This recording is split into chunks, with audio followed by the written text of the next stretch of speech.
This channel does not promote any violent, harmful, or illegal activities. All content provided by this channel is meant for an educational purpose only. এবার আরো একটা এরকমই খবর যেখানে আতঙ্ক কিভাবে রয়েছে দেখুন। এসআর আবহের মধ্যেই মেদিনীপুর শহরের বাংলাদেশি কলোনির এরা বাসিন্দা। 20 বছর আগে বাংলাদেশ থেকে মেদিনীপুর এসে বসবাস করছেন, ভোটার কার্ড আছে, 2002 এর ভোটার লিস্টে নাম নেই কারোর। এখন এসআর শুরু হতেই ঘুম উড়েছে এই বাংলাদেশি ভোটারদের। আমাদের সঙ্গে দেবব্রত আমাদের প্রতিনিধি সরাসরি রয়েছেন। দেবব্রত, কি করবেন তারা? কারণ যে ক্রাইটেরিয়া, একদম প্রাইমারি ক্রাইটেরিয়া 2002 এর ভোটার লিস্টে নাম থাকা বা বাবা মায়ের নাম থাকা, সেটাই তো নেই। কি বলছেন তারা? জনপ্রতিনিধিদের সঙ্গে কোনো কথা হয়েছে কিনা, কিছু বলছেন? দেখো, আমি প্রথমেই বলবো, আমরা যে জায়গাটায় দাঁড়িয়ে রয়েছি সেটা হচ্ছে বাংলাদেশি কলোনি, যেটা মেদিনীপুর শহরের নাম রয়েছে কিন্তু হঠাৎ পল্লী বলে নামে। এখানের প্রায় 150টি ভোটার রয়েছে এবং প্রায় 90-এরও বেশি কিন্তু পরিবার রয়েছে এই এলাকায়। এলাকার মানুষের সাথে আমরা সকালবেলায় কথা বলছিলাম, তারা প্রত্যেকেই কিন্তু জানাচ্ছেন যে বাংলাদেশ থেকে তারা নিপীড়িত হয়ে কিন্তু এদেশে বসবাস করছে এবং প্রায় কেউ 2001, 2002 যে পর থেকেই কিন্তু তারা এখানে এসেছেন এবং 2002-এ ভোটার লিস্টে নাম নেই এরকম অনেকেই আছেন। আমি একটা বাড়ির সামনে দাঁড়িয়ে রয়েছি, একজন মাসিমা রয়েছেন, একবার যদি কথা বলার চেষ্টা করি ওনার সাথে। একটু কথা বলবো আপনার সাথে? আমি কথা বলতে পারি না। কতদিন আগে এসেছেন? কতদিন আগে এখানে? আমরা ওই পুরাডাঙ্গারে আগে এসেছি। কোথাও কি এই যে ভোটার লিস্ট নিয়ে নামের যে কথা বলা হচ্ছে সেই বিষয় নিয়ে কোথাও কি আপনাদের মধ্যে একটা ভয় কাজ করছে বলে মনে করছেন? না। এখানে আপনারা কি চাইছেন এখন এখানে থাকার বিষয়ে? আমরা এখানে থাকবো, এখানে এসেছি, এখানে থাকবো না, কোথায় যাব? এখানে প্রশাসনের সাথে কথা বলেছেন আপনারা? না, আমি কথা বলতে জানি না। দেখো, ঠিক সকালে আমরা যারা কথা বলছিলাম, সকালবেলা আমরা যাদের সাথে কথা বলছিলাম তারা কিন্তু প্রত্যেকেই জানিয়েছিলেন যে প্রত্যেকেরই কিন্তু বাংলাদেশের থেকে এসেছে তারা, দীর্ঘদিন ধরে এই এলাকায় বসবাস করছেন এবং তারা চাইছেন এখন এখানে একটা নাগরিকত্ব নিয়ে থাকতে। এবং যেহেতু 2002-এর ভোটার লিস্টে নাম না থাকার কারণে কিন্তু অনেকের কিন্তু সমস্যায় পড়তে হতে পারে, সেই একটা চিন্তা কিন্তু দুশ্চিন্তা মানুষের মধ্যে রয়েছে, এটা কিন্তু বলতেই পারি।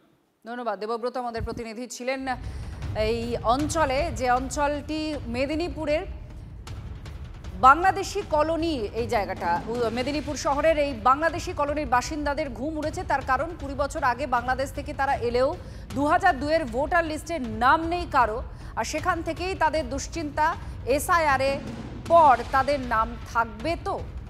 আর এসআইআরের ভয়ে বাংলাদেশে পালানোর হিড়িক দেখা যাচ্ছে স্বরূপনগরের বিথারি সীমান্তে। সেখানে পাকড়াও করা হয়েছে 38 জন বাংলাদেশিকে। পরপর 3 দিনে 94 জন বাংলাদেশিকে পাকড়াও করেছে বিএসএফ। বেশ কয়েক বছর ধরে ভারতে আত্মগোপন করেছিল অনুপ্রবেশকারীরা। এসআইআরে ধরা পড়ার ভয়ে এখন বাংলাদেশে ফিরতে মরিয়া, আর তখনই পাকড়াও। এসআইআরে ধরা পড়ার ভয়ে বাংলাদেশে ফিরতে গিয়ে বিএসএফ এর হাতে পাকড়াও 38 জন বাংলাদেশি। আর পরপর 3 দিনে 94 জনকে পাকড়াও করেছে বিএসএফ। বেশ কয়েক বছর ধরে ভারতে তারা ঢুকেছিল, আত্মগোপন করেছিল অনুপ্রবেশকারীরা। এসআইআরে ধরা পড়ার ভয়ে এবার বাংলাদেশে ফেরার জন্য তারা মরিয়া চেষ্টা করে, আর সেই সময় পাকড়াও করে বিএসএফ। দীপঙ্কর আমাদের প্রতিনিধি আরো জানাচ্ছেন। দীপঙ্কর, কি জানা যাচ্ছে? পরপর 3 দিন 94 জন বাংলাদেশি অনুপ্রবেশকারীকে আটকে রেখেছে বিএসএফ। কি খবর পাওয়া যাচ্ছে এদের সম্পর্কে? বিএসএফ কি বলছে?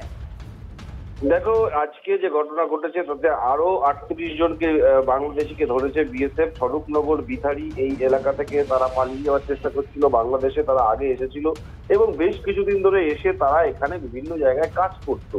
কেউ সোনারপুরে, কেউ কলকাতায়, কেউ মসলন্দপুরে, বিভিন্ন জায়গায় কাজ করতো। তাদেরকে গ্রেপ্তার করেছে বিএসএফ এবং তারপর স্বরূপনগর থানার হাতে তুলে দেয়। স্বরূপনগর থানার তরফে আজকে বসিরহাট আদালতে নিয়ে যাওয়া হবে। এখনো পর্যন্ত যা আমরা খবর পাচ্ছি, 3 দিনে মোট 94 জন বাংলাদেশিকে গ্রেপ্তার করা হলো এবং এরা প্রত্যেকেই এসআইআর আতঙ্কে কিন্তু চলে যাচ্ছে। এসআইআর হওয়ার পর কি হবে, কিভাবে তারা থাকবে, আদতেও তারা কেন থাকতে পারবে কিনা, এই আতঙ্কেই তারা চলে যাচ্ছিল। এবং তারা কবে এসেছিল, কি জন্য এসেছিল, অন্য কি উদ্দেশ্য ছিল, সেই সমস্ত বিষয় খতিয়ে দেখতে তদন্তকারী আধিকারিক। ধন্যবাদ। আর এসআইআরের মধ্যেই যে মৃত্যু হয়েছে, সেই মৃত্যু নিয়ে সুর তৃণমূল কংগ্রেসের ভেতরে দুরকম শোনা যাচ্ছে। তৃণমূলের বিধায়ক তিনি দাবি করছেন কি এসআইআর নিয়ে উদ্বেগ হয়েছে, সেই কারণে মৃত্যু হয়েছে পরিযায়ী শ্রমিকের। আবার রাজ্যের মন্ত্রী তখন তিনি দাবি করছেন যে এসআইআর আতঙ্কের দরুন আত্মঘাতী হয়েছেন প্রৌঢ়। পূর্ব বর্ধমানের জামালপুরের পরিযায়ী শ্রমিক বিমল সাঁতরা তামিলনাড়ুতে কাজে গিয়েছিলেন আর সেখানে তার মৃত্যু হয়। আর তার মৃত্যুতে দুরকম কথা বলা হচ্ছে, তৃণমূলের অন্দরেই দুরকম কথা। কিন্তু পরিবার আর স্থানীয় তৃণমূল নেতৃত্ব তারা দাবি করছে এসআইআর নিয়ে একটা চিন্তা ছিল আর সেই জন্য অসুস্থ হয়ে পড়েন বিমল সাঁতরা, তারপরে মৃত্যু হয়েছে। এদিকে রাজ্যের মন্ত্রী আবার বলছেন যে আত্মঘাতী হয়েছেন এই পরিযায়ী শ্রমিক এসআইআরের আতঙ্কে। কাজের ওখানে হঠাৎ ওখানে কাজকর্ম খুব কম হয়, তারপরে এখানে এসআইআর চালুর জন্য খুব টেনশনে পড়ে যায়, শরীর খারাপ হয়ে হসপিটালে ভর্তি হয়, তো সেই কারণে মারা গেছেন। সেটা ভোটার লিস্টে নাম আছে কিনা বা আরও কিছু প্রবলেম হবে কিনা সেই জন্যে সেই ইয়েতে হসপিটালে ভর্তি করার সময় আমরা জানিয়েছিলাম বিধায়ক সাহেবকে, আমাদের তিনি হেল্প করেছেন, সেই জন্য আমাদের যেতেও পেরেছি।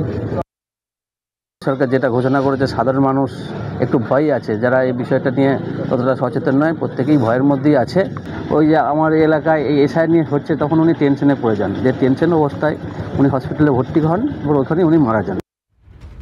রাজ্যের মন্ত্রী গতকাল মৃতের বাড়িতে গিয়েছিলেন, তিনি বলছেন যে আতঙ্কে আত্মঘাতী হয়েছেন, এসআইআরের আতঙ্কে আত্মঘাতী হয়েছেন তিনি। শুনুন।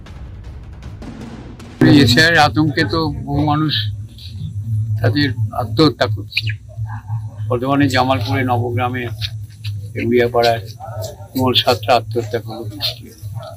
আমাদের সর্বভারতীয় সাধারণ সম্পাদক অভিষেক বন্দ্যোপাধ্যায় তার পরিবারের প্রতি যার জন্য আমাদের জেলা সভাপতি রবিবাবুকে বলেছেন, আমাকেও ফোন করেছিল, আমরা দুজনেই এসেছি।